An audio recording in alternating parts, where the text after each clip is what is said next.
శ్రీమాత్రే నమః. సద్గురు జ్యోతిష్యాలయ నుండి 2026 ఆగస్టు నెల రాశి ఫలితాలు మనం ఇప్పుడు చూడబోతున్నాం. ప్రతి ఒక్కరికి జాతకం అంటే ఒక క్యూరియాసిటీ. ఇది నాకు ఎలా ఉంటుంది, ఆరోగ్యం బాగుంటుందా, ఉద్యోగం బాగుంటుందా, వ్యాపారం బాగుంటుందా, నాకు వివాహం అవుతుందా, ఉద్యోగం ఉంటుందా, ఉన్న ఉద్యోగం పోతుందా, లేదా విదేశాలకు వెళ్తానా, ఇన్ని సమస్యలతో ఉంటారు. ప్రతి ఒక్కరు గుర్తుపెట్టుకోండి, మేము చెప్పే ఈ జాతకం గోచార గ్రహస్థితులను దృష్టిలో పెట్టుకొని యూనివర్సల్ గా చెప్పడం జరుగుతుంది. అది మీ వ్యక్తిగత జాతకానికి ఒక 30% మాత్రమే వర్తిస్తుంది. మీ యొక్క వ్యక్తిగత జాతకం తెలుసుకోవడానికి మీ పరిసర ప్రాంతాల్లో ఉన్నటువంటి గురువుని సంప్రదించి తెలుసుకోండి. లేదా మా ద్వారా జాతకం తెలుసుకోవాలి అని అనుకుంటున్నారా? కనబడుతున్నటువంటి డిస్ప్లేలో కనబడుతున్నటువంటి ఈ యొక్క నంబర్కి మీ పేరు, date of birth, time of birth, place of birth WhatsApp చేయండి.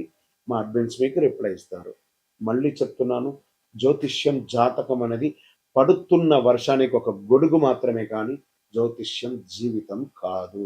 మీరు మిమ్మల్ని నమ్మండి, మీ ఇష్టదేవాన్ని నమ్మండి, కులదేవాన్ని నమ్మనండి.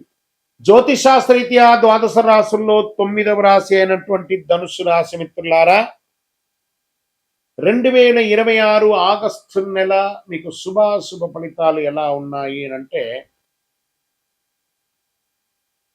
శుక్రకుజుడి సంచారం, గురు అనుకూల ప్రభావం, సూర్య బుధుడు శుక్రుడు కుజుని సంచారం వల్ల ఆర్థిక వ్యవహారాన్ని కూడా ఉంటుంది.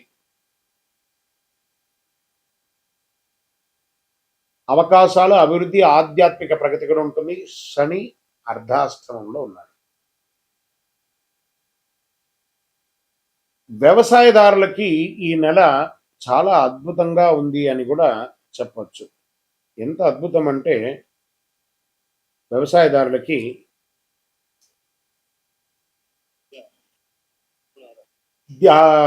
ధాన్య పంటలు, పప్పు ధాన్యాలు, ఉద్యాన పంటలు సాగు చేసే వారికి అనుకూలమైనటువంటి సమయం. ప్రభుత్వ పథకాల ద్వారా ప్రయోజనం పొందే అవకాశాలు వ్యవసాయదారులకి ఉంది. ఇంకా విద్యార్థులకి తీసుకుంటే గురువుల మార్గదర్శనం విజయానికి దోహదం చేస్తుంది.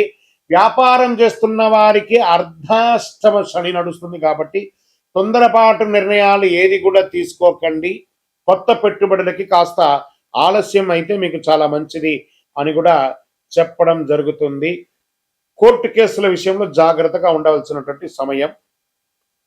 కాస్త భార్యాభర్తల మధ్య సఖ్యత లోపం అవుతుంది. ఆదాయ మార్గాలు వచ్చినా కూడా ఖర్చులు కూడా అంతే విధంగా పెరుగుతుంది. భూమి, ఇల్లు లేదా వాహన కొనుగోలు చేసే అవకాశం ఉంది.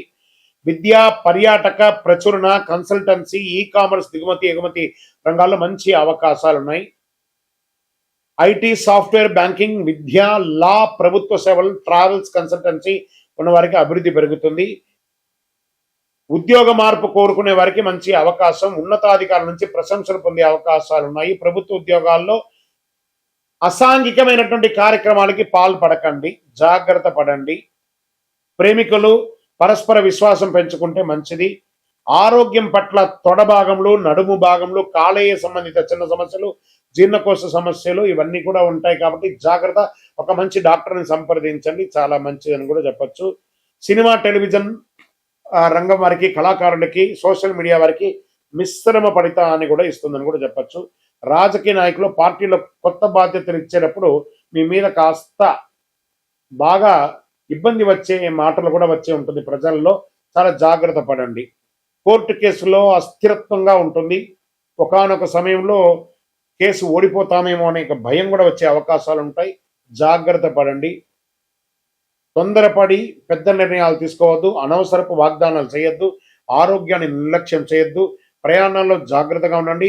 ఆర్థిక విషయాల్లో కుటుంబ సభ్యులతో చర్చించి నిర్ణయం తీసుకోండి. ప్రతి బుధవారం శ్రీ దక్షిణామూర్తికి ప్రార్థన చేయండి. గురువారం అంతా కూడాను సత్యనారాయణ స్వామి వ్రతం వీలుంటే చేయండి. ఓం శ్రీ బృహస్పతే నమః అని చెప్పి ప్రార్థన చేయండి. శనగలు, పసుపు దానం ఇయ్యండి. పసుపు వస్త్రాలు దానం ఇవ్వండి. ధార్మిక గ్రంథాలు దానం ఇవ్వండి. అన్నదానం చేయండి. దేవాలయాల్లో దీపం వెలిగించడానికి నూనె ఇవ్వండి. పసుపు మరియు బంగారు రంగు కలిసి వస్తుంది. అదృష్ట సంఖ్య 3 మరియు 8. గురువారం, ఆదివారం ఇదంతా కూడా మీకు కలిసి వస్తుంది. ఇక్కడ మీ యొక్క వయస్సు ఎంత ఉందో అన్ని దీపాలను మీ పరిసర ప్రాంతాల్లో ఉన్నటువంటి ఏదో ఒక దేవాలయంలో దీపం వెలిగించండి. అతి శక్తివంతమైనటువంటి కరుంగాలి మాలను ధరించండి. 48 రోజులు పూజ చేసి సండి సుదర్శన సుబ్రహ్మణ్య భుజంగం చేసి ల్యాబ్ టెస్ట్ చేసి సిద్ధంగా ఉంది. మీ జాతకానికి కరంగాళి మాలకి మా నంబర్ని సంప్రదించి మీ వివరాలు పంపండి. మీకు తప్పకుండా అద్భుతంగా ఉంటారు. విజయోస్తు. శ్రీమాత్రే నమః. సద్గురు జ్యోతిష్యాలయం నుండి ఈ సంవత్సరం శని వక్రగతి పొందే ఒక ఫలితాన్ని మనం ఇవ్వబోతున్నాం. ఇది శని భగవానుడు జూలై 27, 2026 సోమవారం మీనరాశిలో వక్రగతిని ప్రారంభిస్తున్నారు. డిసెంబర్ 11 ఉదయం 3:51 వరకు మళ్ళీ మారి అవుతారు. దాదాపు 138 రోజుల పాటు ఈ వక్రగతి అనేది కొనసాగుతుంది. అసలు శని వక్రగతి అంటే ఏంటి? ఆల్రెడీ ఆయన అన్ని ప్రయాణం చేసి వెళ్ళిపోయారు కదా, అప్పుడు ఏమేమి మంచి చెడు అన్ని ఇస్తుంటారు కదా, అది బాగుందా లేదని చెప్పి మళ్ళీ తిరిగి చూసి వెనక రావడాన్ని వక్రగతి అంటే. ప్రయాణం సాఫీగా సాగుతున్నది, మళ్ళీ తిరిగి రావడాన్ని వక్రగతి అంటారు. పాత పనులు తిరిగి ముందుకు వస్తాయి, ఆలస్యమైన ఫలితాలు లభిస్తాయి, కష్టానికి తగిన ప్రతిఫలం దక్కుతుంది, నిర్లక్ష్యం చేసిన విషయాలు మళ్ళీ ఎదురవుతాయి, బాధ్యతలు పెరుగుతాయి, జీవితంలో స్థిరత్వం ఎంత ఉందో పరీక్ష కూడా అంతే ఉంటుందని కూడా చెప్పచ్చు. మరి యొక్క ఎవరిని ఎక్కువ ప్రభావితం చేస్తుంది ఈ యొక్క వక్రగతి అని అంటే, శని ప్రకృతి ప్రభావం ముఖ్యంగా వీరిపై చాలా గొప్పగా ఉంటుంది. ఎలా అంటే ఏళ్ళనాటి శని 7.5 ఉన్న వాళ్ళకి, అష్టమ శని, అర్ధాష్టమ శని, శని మహర్దశ, శని అంతర్దశ, జన్మ కుండలిలో శని భగవానుడు బలహీన పడడం, వీళ్ళందరికీ కూడా ఇబ్బందులు వచ్చే అవకాశం లేదు.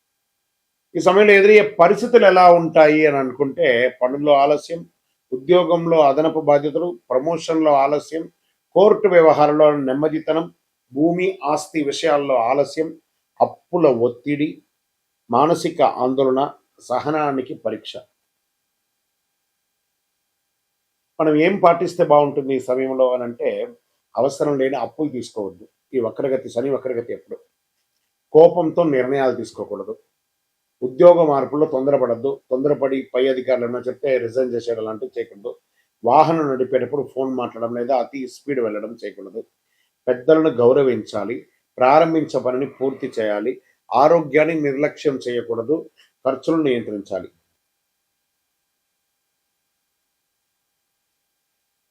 సరే, ఈ వక్రగతిలో ఎవరికైనా లాభం ఉందా అని అంటే, కొంతమందికి ఉంది లాభం. ఎవరికి ఉంది?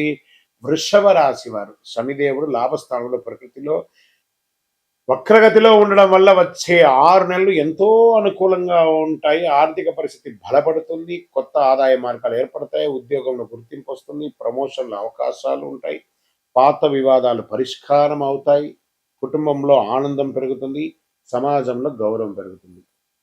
ఇక నెక్స్ట్ రాశి టాప్లో ఉన్న వాళ్ళలో వృశ్చిక రాశి వారు. శని పంచమ స్థానంలో వక్రగతిలో ఉండడం వల్ల అనేక అనుకూల మార్పులు వస్తున్నాయి. ఆరోగ్యం మెరుగుపడుతుంది, పెట్టుబడుల ద్వారా లాభాలు వచ్చే అవకాశం ఉంది, పెండింగ్ పనులు పూర్తవుతాయి, కుటుంబంలో సంతోషం పెరుగుతుంది, పిల్లల ద్వారా శుభవార్త వినే అవకాశం ఉన్నాయి, విదేశీయ అవకాశాలు బాగుస్తున్నాయి. మరి నెక్స్ట్ ఎవరున్నారంటే మకర రాశి వారు. శని 3వ స్థానంలో వక్రగతిలో సంచరించడం వల్ల ధైర్యం, ఆత్మవిశ్వాసం పెరుగుతుంది, ఫలితాల కష్టానికి తగిన గుర్తింపు, వ్యాపారాభివృద్ధి, ప్రయాణాల ద్వారా లాభం, ఆర్థిక పరిస్థితి మెరుగుదల, కొత్త అవకాశాలు వస్తాయి, శుభవార్తలు ఉండే అవకాశాలు ఉన్నాయి. మరి ఇంకొక ఎవరైనా ఉన్నారంటే మీనరాశి. మరి వీళ్ళకి ఏళ్ళనాటి శని నడుస్తుంది కదా, అయినా వీళ్ళకి శని స్వరాశిలోనే వక్రగతిలో చేయడం వల్ల వ్యక్తిగత జీవితంలో కీలక మార్పులు చోటు చేసుకునే అవకాశాలు ఉన్నాయి. కొత్త పరిచయాల ద్వారా అవకాశాలు, ప్రేమ జీవితంలో అనుకూలత, శత్రువులపై విజయం, ఆర్థిక పరిస్థితి క్రమంగా మెరుగుపడుతుంది, ఆధ్యాత్మిక ఆసక్తి పెరుగుతుంది. మరి ఈ వక్రగతి ద్వారా ఎవరెవరికి ఇబ్బంది ఉంది? సో ఈ యొక్క శని వక్రగతి ద్వారా ఎక్కువ జాగ్రత్తలు తీసుకోవాల్సినటువంటి రాశులు అంటే మేషరాశి వారు. ఖర్చులు పెరగచ్చు, మానసిక ఒత్తిడి అధికమవుతుంది, విదేశీయ లేదా న్యాయపరమైన విషయాల ఆలస్యం, నిద్ర సమస్యలు రావచ్చు, అవసరం లేని ఖర్చులు తగ్గించుకోవాలి. ఇంకా మిథున రాశి వారికి ఉద్యోగంలో ఒత్తిడి పెరుగుతుంది, ఉన్నతాధికారుల పట్ల విభేదాలు వచ్చే అవకాశం ఉన్నాయి, ప్రమోషన్ లేదా గుర్తింపు ఆలస్యం అవుతుంది, వ్యాపారంలో నియంత్రణ లేకుండా ఉండడం అనేది జరుగుతుంది, కోర్టు కేసులు వచ్చే అవకాశం ఉన్నాయి. కర్కాటక రాశి వారికి అష్టమ ప్రభావం వల్ల ఆరోగ్యంపై శ్రద్ధ అవసరం, అప్పులు, పన్నులు, బీమా విషయాల్లో జాగ్రత్త, ఆకస్మిక ఖర్చులు పెరిగే అవకాశాలు ఉన్నాయి కర్కాటక రాశి వారికి. ఆరోగ్య పరీక్ష కూడా ఉంటుంది. ఇంకా సింహరాశి వారికి అర్ధాష్టమ శని ఉంది కాబట్టి ఆరోగ్య అష్టమ శని కట్ కట్. సింహరాశి వారికి యాడ్ ఈ కొంచెం రిపీట్ తేడా వచ్చింది చూడండి. ఇక్కడ సింహరాశి అనే దాన్ని మళ్ళీ ఫ్రెష్‌గా. సింహరాశి వారికి అష్టమ శని వస్తుంది కాబట్టి, ఈ అష్టమ శనిలో ఉన్నారు కాబట్టి, ఆరోగ్యపరమైనటువంటి ఇబ్బందులు బాగొస్తాయి. దంపతుల మధ్య వాగ్వివాదాలు పెరుగుతాయి. పెట్టుబడులకు దూరంగా ఉండడానికి ప్రయత్నం చేయండి. కాస్త జాగ్రత్త. ఇంకా అప్పులు, పన్నులు, విమర్శలు చాలా ఉంటది. ఇంకా కన్యా రాశి వారికి చాలా ఇబ్బందులున్నాయి. అది వాళ్ళు కూడా జాగ్రత్త పడాలి. కోర్టు కేసు లేదా ఒక చిన్న శస్త్రచికిత్స కూడా పొందే అవకాశం ఉన్నాయి. తులారాశి వారికి ఉద్యోగంలో అదనపు బాధ్యతలు, కోర్టు లేదా శత్రు సంబంధిత వ్యవహారాల ఆలస్యం, ఆరోగ్యంపై శ్రద్ధ అవసరం. పని, విశ్రాంతి సమతుల్యం పాటించాలి తప్పదు అని కూడా క్లియర్‌గా చెప్పడం జరుగుతుంది. ఇంకా ధనుస్సు రాశి వారికి చాలా జాగ్రత్తగా ఉండవలసినటువంటి సమయం. ఎందుకంటే అర్ధాష్టమ శని నడుస్తుంది కాబట్టి ఆరోగ్యం పట్ల శ్రద్ధ వహించాలి. ఉద్యోగ వ్యవహారాల్లో ఇబ్బందులు వచ్చే అవకాశాలున్నాయి. ఇంకా కుంభరాశి వారికి ఆదాయం కన్నా ఖర్చులు కూడా పెరిగే అవకాశం ఉంది. కుటుంబంలో మాట పట్టింపులు రావచ్చు. పెట్టుబడిలో జాగ్రత్త అని చెప్పొచ్చు. ఆర్థిక ప్రణాళిక ముందుకు వెళ్ళకండి జాగ్రత్తగా. తక్కువ ఇబ్బందులతో అనుకూల ఫలితాలు కూడా పొందే వాళ్ళల్లో ప్రధానమైనటువంటి వారిలో వృషభ, వృశ్చిక, మకర, మీన రాశి వారు ఉన్నా కూడా శని వక్రగతి సమయంలో పాటించవలసినటువంటి కొన్ని పరిహారాలు ఉన్నాయి. ప్రతి ఒక్కరు 12 ద్వాదశ రాశుల వాళ్ళు పాటించాలి. ఓం శనైశ్వరాయ నమః మంత్రాన్ని 108 సార్లు పారాయణం చేయాలి. వారి దగ్గర కూడా ఎలా అడగాలి? దేహి మే బుద్ధి వైశిష్ట్యం, దేహి మే నిత్య యవ్వనం, దేహి మే పరమానందం, దేవదేవ జగత్పతే శనైశ్వర అని ప్రార్థన చేయాలి. నల్ల నువ్వుల నూనెతో దీపం వెలిగించాలి. పేదలకు, వృద్ధులకు సేవ చేయాలి. ఇక్కడ బాగా గుర్తుపెట్టుకోవాలి, హనుమాన్ చాలీసా పారాయణం చేయండి. ఈ నవగ్రహాల దగ్గర శని భగవానుడు 19 సంవత్సరాలు, 19 అని లెక్క ఉంది కాబట్టి ఈయనకి 19 ప్రదక్షిణాలు చేయాలి శని భగవానుడికి ప్రతి ఒక్కరు కూడాను. చెయ్యండి. తర్వాత ఆ నవగ్రహాల దగ్గరికి వెళ్ళి నవగ్రహాలకు ప్రదక్షిణ చేసిన తర్వాత మేము కాలు కడుక్కుంటాము అని చెప్పి తప్పు పని చేయకండి. ఏమో అయిపోతుంది కాలు కడుక్కోపోతా అంటే ఆ దుష్టగ్రహం కాదు శని భగవానుడు. ఆ శని భగవానుడి యొక్క పూజ చేసి కాలు కడుక్కొని ఇబ్బంది పెడితే ఆయన అనుకుంటాడు మేము పనికిరాని వాళ్ళు కదా, మీకు నేను ఏ రకంగా ఇబ్బంది పెట్టాలని అనుకుంటాడు. కాబట్టి గుర్తుపెట్టుకోండి, ఆ దేవుడు పనికిరాడంటే దేవాలయంలోనే ఆ విగ్రహాన్ని ప్రతిష్ఠించరు కదా. మరి గురుగారు అందరూ కాలు కడుక్కోవాలంటారు కదా అంటే ఇది వచ్చి ఒక అపోహ మాత్రమే, చరిత్ర ఎవిడెన్స్ లేదండి. ఆ శని భగవాన్ దగ్గర దీపం వెలిగిస్తారు, నూనె పోస్తారు చూసారా, అవన్నీ కూడా కారి కింద పడుతుంది కదా, దాన్ని తొక్కి ప్రదక్షిణాలు చేస్తే వృద్ధులు కానీ, పిల్లలు కానీ, మహిళలు కానీ ఎవరైనా జారి కింద పడతారని నవగ్రహం తిరిగిన తర్వాత కాలు కడుక్కోండి, ఆ నూనె కాలు కంటకూడదు అని చెప్పారు. కానీ నవగ్రహాలు తిరగడం వల్ల కాలు కడుక్కోవడం అనేది అపోహ. అది ఒకటి చెయ్యకండి. 19 ప్రదక్షిణాలు చేయండి. నువ్వులతో దీపం వెలిగించండి, నువ్వుల నూనెతో దీపం వెలిగించండి. బెల్లం కాకికి పెట్టండి. కాకధ్వజాయ విద్మహే ఖడ్గహస్తాయ ధీమహి తన్నః మంద ప్రచోదయాత్ అని చెప్పి ప్రార్థన చేయండి. పేదవాళ్ళకి చెప్పులు దానం ఇవ్వండి, ఒక బెడ్షీట్ దానం ఇవ్వండి, ఒక గొడుగు దానం ఇవ్వండి. అన్ని రకాలుగా బాగుంటారు. ఇంకనూ గురుగారు మా యొక్క వ్యక్తిగత జాతకంలో ఈ యొక్క శని వక్రగతి యొక్క దాన్ని మేము నిర్మూలించుకోవాలి, దానికి పరిహారం పొందాలి అని అంటే దానికి ఏ రకంగా చేయాలంటే మీ పరిసర ప్రాంతాల్లో ఉన్నటువంటి గురువులని, జ్యోతిష్ శాస్త్ర నిపుణులని సంప్రదించండి. లేదా మా దగ్గరే తెలుసుకోవాలనుకుంటున్నారా, మా డిస్ప్లేలో కనబడుతున్నటువంటి నంబర్కి మీ పేరు, date of birth, time of birth, place of birth text చేసి మీ యొక్క అపాయింట్మెంట్ ఫిక్స్ చేసుకోండి. విజయవస్తు.